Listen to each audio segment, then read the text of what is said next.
This is Akashvani. Time for a weekly program, Our Guest. I hand over the mic to the show host, Nitish Arora, for the same. Good morning, listeners. In Our Guest today, we are taking you back in time. A decade ago, on 13th of July 2013, my colleague and senior broadcaster Manoj Mainkar had hosted Playback singer Arijit Singh. Arijit definitely has grown in popularity in the last decade. I throw it on to our listeners to ascertain as to how much a decade means in our life and how far have we all moved in last decade. Over to Manoj Mainkar. It's indeed a fantastic feeling to have none other than Arijit Singh, playback singer. It's a pleasure to welcome you to the studios of All India Radio. Thank you very much, sir. It's just an informal chat. Before we come to your latest movie in which you've sung songs, that's Ashiki 2. That's right. Can we just look back 7-8 years or so? Trace your journey of your life and work. Yeah, it's pretty interesting because I have to think back a little because I've started 2005. When I came to Mumbai, it was 2005, and I came in Mumbai for an audition of Fame Gurukul. This is to be a reality show in Sony. So that was that was my first step to think that I can do it in Mumbai. I did that, and obviously I didn't win that competition, and it was not meant to, I think. But what happened is I got to know a lot of people in Mumbai. You know, I got to know Shankarji, I got to know KK, Javedji, and a hell lot of people, a lot more people in the industry who were technicians and brilliant technicians of Bollywood. So they were very nice people who suggested me that, you know, you have a different point of view towards music, you should do music production as well. Weren't you from a classical background? I'm still, as in, I still live the legacy of Indian classical music inside me. How was the transition? Was it difficult for you? It was very difficult, I must tell you, because if any Indian classical background musician is listening to me, they can understand and relate to it.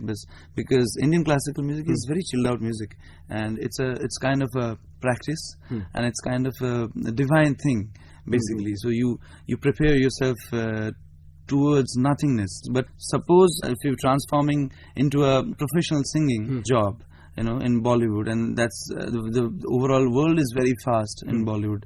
Obviously, it was very difficult for me to cope up with it. What were the difficult demands that were placed on the voice box of Arijit in both cases? I mean, in both cases, yeah. I would say now the kind of song I'm singing, it is not as different as I used to sing earlier in Indian classical. I'm singing my real voice. But what happened is my Guruji, Sri Rajendra Prasad Hajari, is no more. But he taught me some lessons to sing like various singers, throw the voice like in a different way, in a lot of way basically. So I had this exercise long back. That came into picture when I started singing Bollywood songs and tried for it in I think 2006 in the very beginning, initial stages. The problem used to happen with different mindset. It's about if Indian classical music is one mindset, you have one rag and you have to perform that, and you have to be in the rag, be in the zone, and get into the trance. Here you don't have time. You have only some minutes to perform a song, and it has to be very brief as well. And used to be that strong that people will get into trance after listening to it. So it was a very commercial aspect to it. So the overall mindset was very difficult to transform the mindset and making it a very brief, like a atom bomb. It's like a tiny thing, but it can blast you away. That mindset was difficult, but I won't say voice wise I had to rediscover myself, but I would definitely say that because there were too many different genres of songs, I had to think about one song that this might be, this throw will work for this song, and that throw will work for that song. It took me a little time to figure out exactly. So that's why I think 7 years was, I was just struggling with myself, figuring out how to go about it, and it took 7 years, I think. Arijit, you've worked with renowned music directors like Mithun, Jeet Ganguly, Vishal Shekhar, Preetam Chakravarti, Shankar Ehsaan Loy. You mentioned, I think, Sandeep Chauta also. Sandeep Chauta, yes, I have sung. Is there anyone in particular who has had a major influence on you? I met them like as a musician, not as a singer in initial stages. Because Shankarji used to know that I'm a singer and I come from a classical background. because he was the judge of our reality show. Okay. So he knew, but a lot of people didn't know me. So I was trying to survive in Mumbai at the time. So I had to, shuffle between singing and music production at the same time, because singing was not paying me that time, because I was just a newcomer and I was not getting songs for some reason. So this was the only way out to get my bread and butter, the music production thing. So I used to meet people as musician. So what happened is, these guys are these music directors are musicians as well. So they are great musicians. So when musicians meet, definitely something happens, and we learn a lot from each other. Correct. So and also a process where I used to just be around. Because suppose ACL is doing something, they are recording something, and they are making some music, and maybe I'm not doing anything, but I'm be there. I'm like being there, being around. Really helped me a lot, understanding a lot of things inside me, and that way I grew. I think with cases of all the music directors, I did that. I assisted a lot of people just to understand how the music goes, and I learned a lot of things there as well. And then Mithun Sharma I assisted, then I assisted Monty Sharma, then I assisted Vishal Chakra for a little while. So all the assisting things and the music production helped me a lot, understanding the new age approach of music, how to sing it. So that really helped me out, and I think that's still helping me in the game. Arijit, I'm nowhere connected with music. I'm not a musician, but yes, I've been a listener of music for a long time now, and that's enough. One very silly question that I have in mind for a long time now, I didn't know who to ask. There must be many of your listeners who have grown up listening to Kishorda and yes, me too. And suddenly 2003, 2004 onwards, one suddenly notices a certain nasal falsetto that singers started. Am I right in my observation, or it's just a figment of my imagination? See, I have a very nasal voice, and I have a very scientific reason for that. Because what happens when we practice Indian classical, if my Guruji, taught me this. When I throw my voice, it has to produce from my belly the sound, and it'll come through you, as in from backward, and it'll get down through your nose. So it has to be nasal. And you get the perfect pitch. You basically hit the perfect note if you're nasal. So I really believe in nasal in terms of good music, producing good sound. But my other angle, I know what you're saying. Now the falsetto part is, see, in Bollywood we manipulate a lot of things. Just because it's a commercial world and you have to do a lot of things. I wouldn't say falsetto and nasal together combined, but definitely falsetto is one aspect that that just came, I think, and nasal is one element. Many people don't like nasal because in Bollywood it's more of a singing lines. It's not only a musical trance. It's like one situation, hero and the heroine and the film and the singer and the lyrics and everything basically. It's a film song. So people would like to hear what the hero is saying. Basically, it's a lyrical thing. So if you're nasal at that time, the lyrics get a little, underplayed. So it's not sung properly. People don't like nasal tones in terms of Bollywood singing. Though they're liking me, I think. But I try to balance the nasal tone and the normal tone somewhere. So I know how to approach the lyrics properly and pronounce properly. Also the husky thing, what happens is not like a husky thing. We created this genre, but it's actually a very simple way of singing. As in it definitely came from West. It was not here. Some Western singers are there in Mumbai who are Indian. Who were Parsi, and they have born and brought up in UK, maybe US, and they come here and they have this tendency of singing in a little accented way, Western way, and that's very natural. So it's very interesting as well, because they are singing in Hindi lyrics, but they have a Western approach to it. So they have a husky voice. It's like a air. You don't throw your voice too much. It's air, basically. So that some songs demands that simplicity, demands that very subtleness. Permit me to rephrase my question. I've been going through your songs sung in Ashiki too. You come across as a proper, a male voice expressing a certain emotion to obviously a female. There are some songs sung by many singers now where they sound more like female singing rather than male singing. You know what I mean?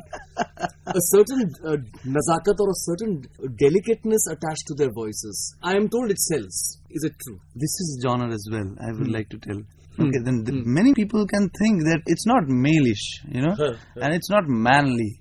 Like Kishoda used Especially to for sing. Salman Khan. Yeah, but the trend is different. It's more musical right now. There are too many trends, definitely. This genre is definitely an R&B genre, and you can tell it's a very soft hip-hop kind of genre, or a very random pop, you can say.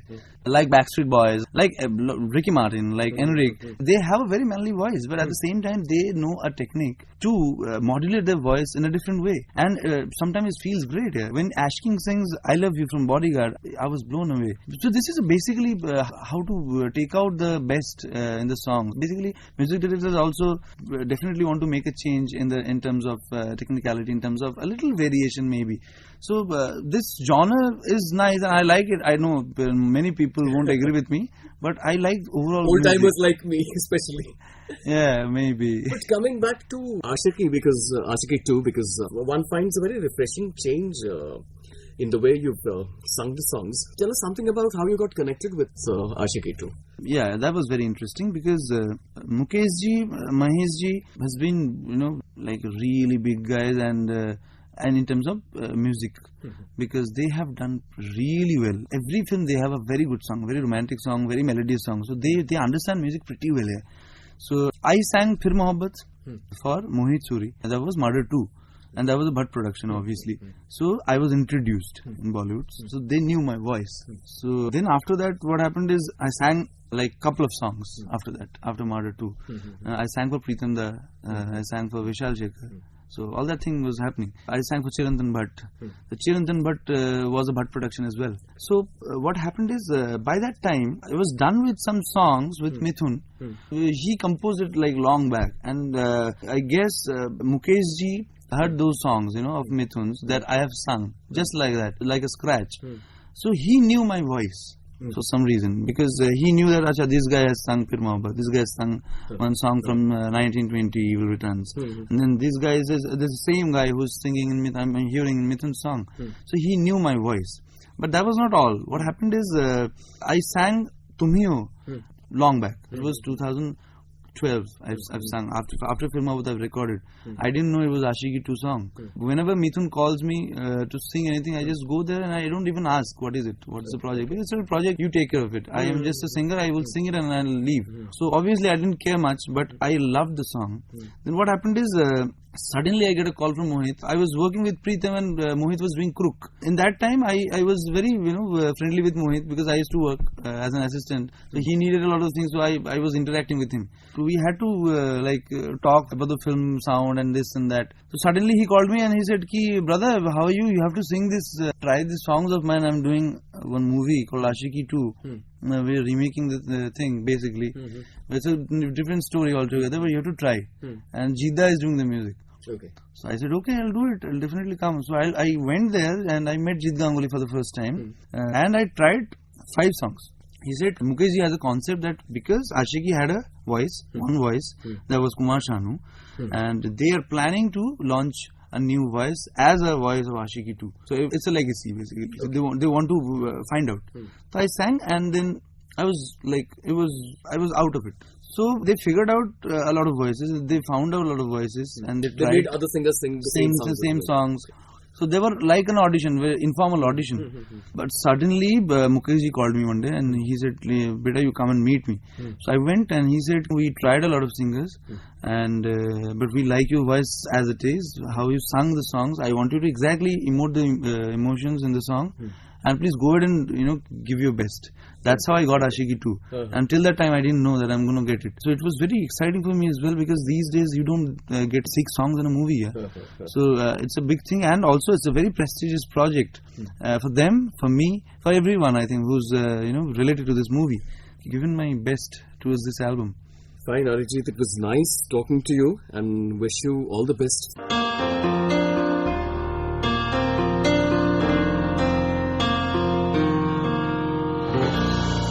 That was famous Bollywood singer Arijit Singh, hosted by senior broadcaster and my colleague Manoj Mainkar on 13th of July 2013. You were listening to the weekly program Our Guest that is broadcast every Monday at 9:15 a.m. Don't forget to tune in next week, same day, same time and same frequency for more on Our Guest. Have a nice day.